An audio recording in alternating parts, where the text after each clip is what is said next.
welcome back everybody. Heading out to a little stream to do some stocker bonking. At least I hope so. We'll see. But this is a little stocked place close by, about 20 minutes from my house. And supposedly they just stocked it a few days ago. Now I don't know where exactly on the river they stock it. I've got a good idea of where, but I like to avoid those areas anyways because they just tend to get a little too overcrowded. And there definitely are some people on this river today. So I'm trying to avoid the crowds and find my own water. Here's the river.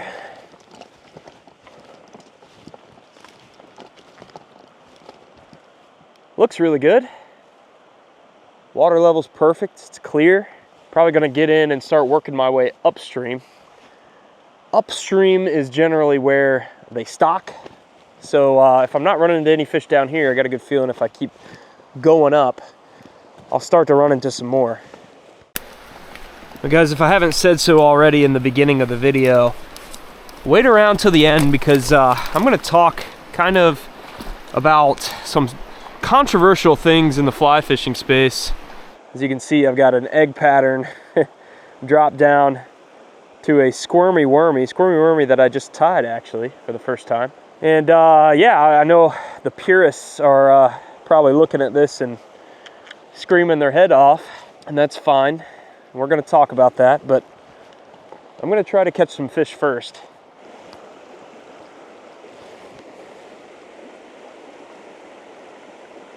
There's one. Little tiny guy. Oh, hit the squirmy wormy. Come here, buddy.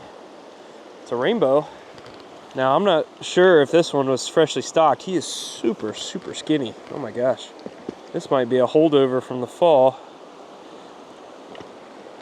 Squirmy wormy that I tied. And you know what? That's actually the first fish I've ever caught on my own tied fly. Just got started in fly tying about a month ago, and that's the first one. Definitely a former stocker, but I don't know if he's been stocked recently or if he's been hanging around a while. He's a little rough looking. We're gonna get him back. Hopefully he can recover. See ya, bud. Got a little bit of rain falling. That should honestly help kind of mask my presence. Oh, there's a fish. Has he got it? Yep, got it. It's a pretty good one right there. That's a better fish. Might be a stocked brook trout right here. Look at him fight, guys. Woo, hoo, hoo. Come here, buddy.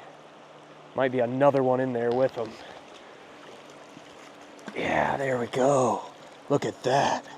That's a pretty fish right there, man. On the squirmy, of course. That's the second fish on a fly that I've tied. Very nice. Gotta love these brook trout, guys. I know they're stockers, but gosh, they're just so pretty. I mean, look at that. Look at those fins. Awesome, awesome, awesome fish. Let them go. See you, bud. I think there's another one in there. I'm gonna literally just set my net like right here and just toss it back in there. See if we can just kind of flip it.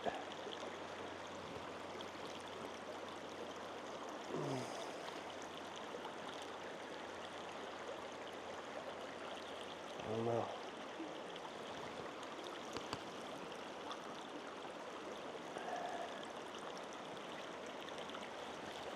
Wow. Great fish though. Oh, I think that was him. He just spooked off that way. Very cool. Just tucked up under that little overhang right there. Really, really cool catch. Oh, come on, please stop doing that.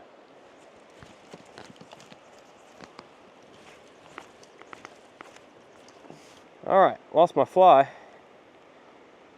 Gonna have to retie. All right, back in business. Got another squirmy on, a little different color, and it's my top fly, and I'm dropping down to a little black prince nymph. So we'll see.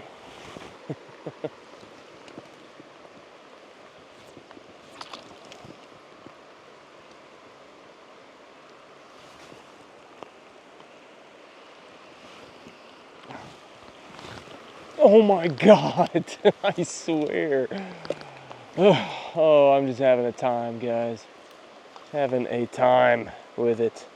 I cannot make a freaking cast. All right, third time's a charm. See if we can make this stupid cast. Not easy in here.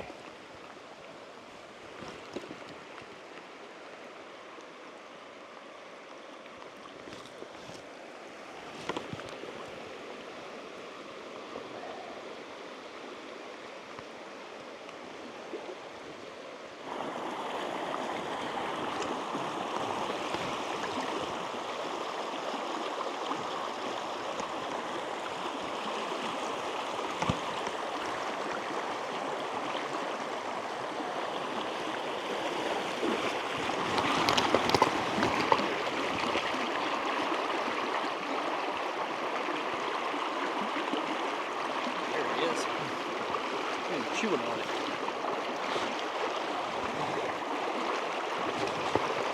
Come here, buddy.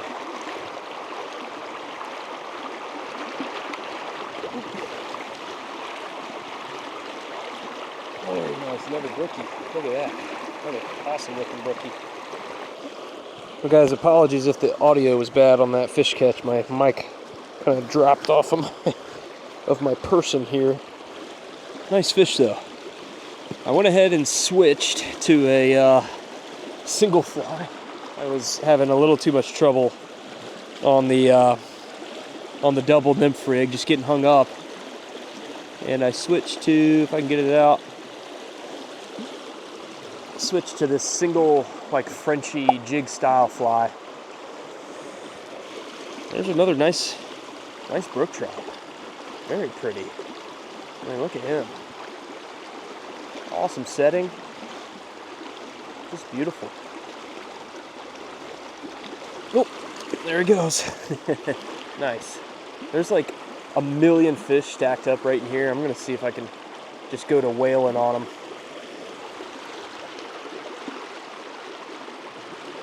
There he is. Another one. Let's go. Let's go. They're just stacked up right here.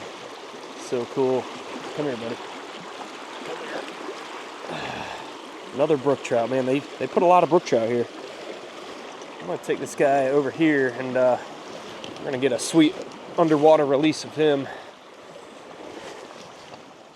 All right, here we go. See if I can follow this guy. Put my net in a safe spot. Don't get washed away, hopefully.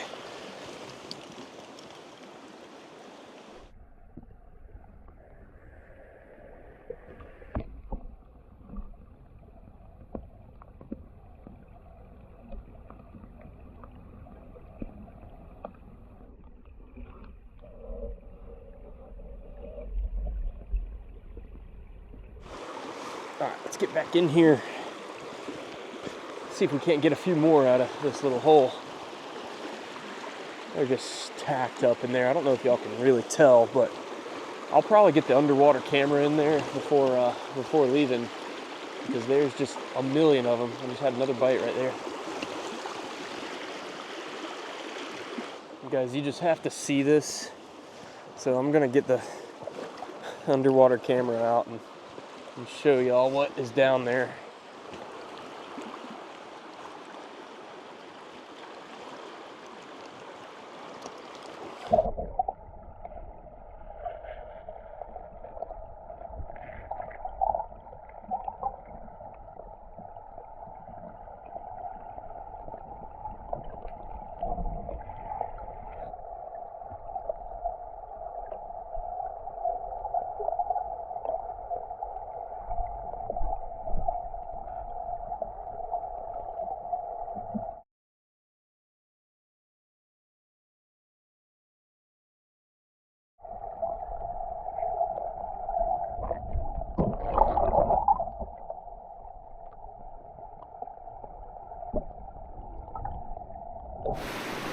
All right, guys, last hoorah. I've seen some fish, and they're just a little spooky right now, it seems like, but I'm gonna see if this jig streamer will get them to move, because they're not going for the nymph, and they did not go for the dry fly just now. So I can cast this jig streamer a lot better too from farther away, so we'll see.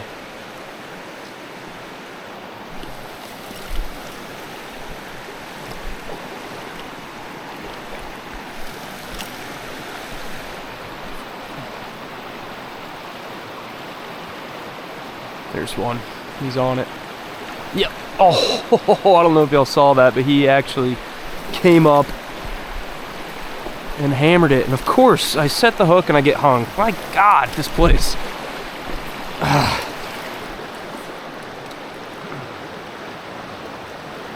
There he is. Oh, gosh, darn it.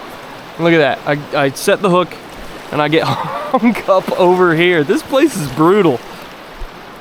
Third time's a charm.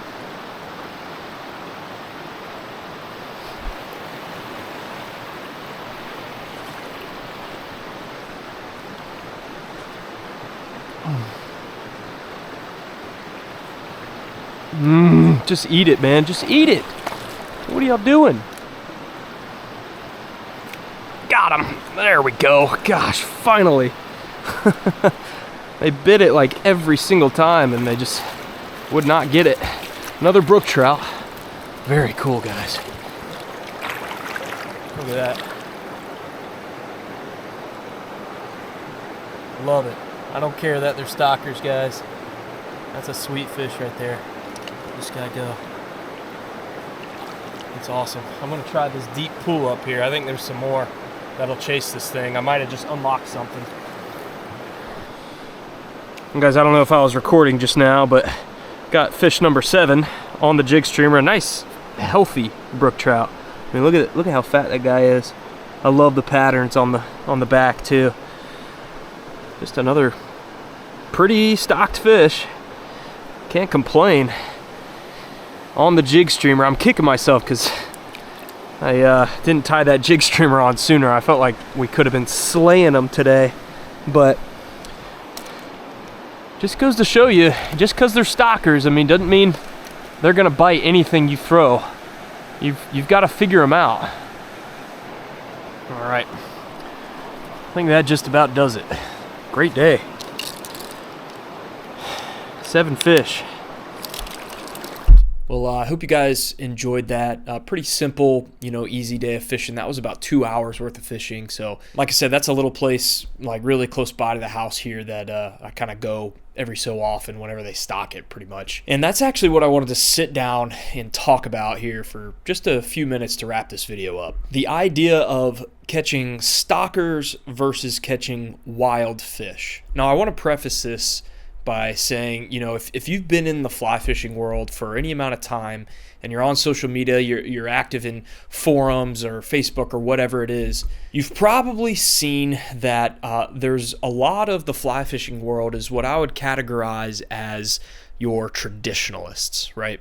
It's kind of a spectrum, right? Like on one end of the spectrum, you have people, I would classify myself as someone like this. They're just trying to catch fish. It's more so about doing whatever you can to catch the fish while still kind of staying within the loose definitions of fly fishing. And then on the other side of the spectrum, you have your traditionalists. And oftentimes these guys they're very particular about what fly fishing actually is and what it isn't. And unfortunately, a lot of these people will also kind of belittle or put down people who are not fishing in a way that they think is traditional fly fishing. Using squirmy wormies, using egg patterns, any of your junk flies, Euro nymphing, tight line, any of the tight line techniques, and catching stocked fish. All of those things kind of tend to fall under the traditionalist view of not real fly fishing or not legitimate fly fishing. And I see it a lot on these forums. I see it on these Facebook groups. I see it elsewhere. And, you know, it's totally fine to kind of have your specific discipline within the greater sport of fly fishing or just fishing in general. I think that's perfectly fine. Where I have a problem is when you start belittling other people, especially people who are beginners in the sport, people who don't know any better, or people who just want to go out and have some fun. First off, let me just say this first off. Catching stocked fish is not always easy. I've been in wild water catching wild fish that, I mean, you could drop just about anything in a little hole and you're pretty much guaranteed to get a wild fish to come up and strike. And then I've also been in situations where I'm trying to catch stocked fish and they will not budge for anything. No presentation will fool them. And these stocked fish oftentimes, they can be really dumb when they're first stocked, but you know, give it a couple weeks of intense pressure, not only from humans, but from predators like herons and otters and things like that. And those stocked fish become very spooky, they become scarce, and they become very, very hard to actually fool. So right off the bat, you know, the whole argument that stocked fish are easier to catch than wild fish, yes, that can be true in some situations, but I've seen a lot more situations where that is not true at all. Another reason why this is such a silly argument from some of these more traditionalist hardcore guys is that, you know, I get wanting to reduce pressure on our river systems. There are a lot of people out there fishing. A lot of stuff is kind of getting exposed and isn't a secret anymore. And I too, you know, see that and don't really think that's a good thing. But stocked fish, like, the whole purpose of stocking some of these fisheries and creating some of these delayed harvest and hatchery supported stretches of river is so that beginners especially can go out and learn and catch fish and have fun, and it kind of separates itself from those situations where there's wild fish. I mean, a lot of your delayed harvest and hatchery supported water are places that would not support trout naturally unless they were artificially managed and stocked. So I don't get this idea of looking down on someone who's catching those fish, because that's the whole purpose of it. The whole purpose is to have additional opportunities, especially really for anyone, but especially for beginners and for people who just want to go out there and have some fun fishing.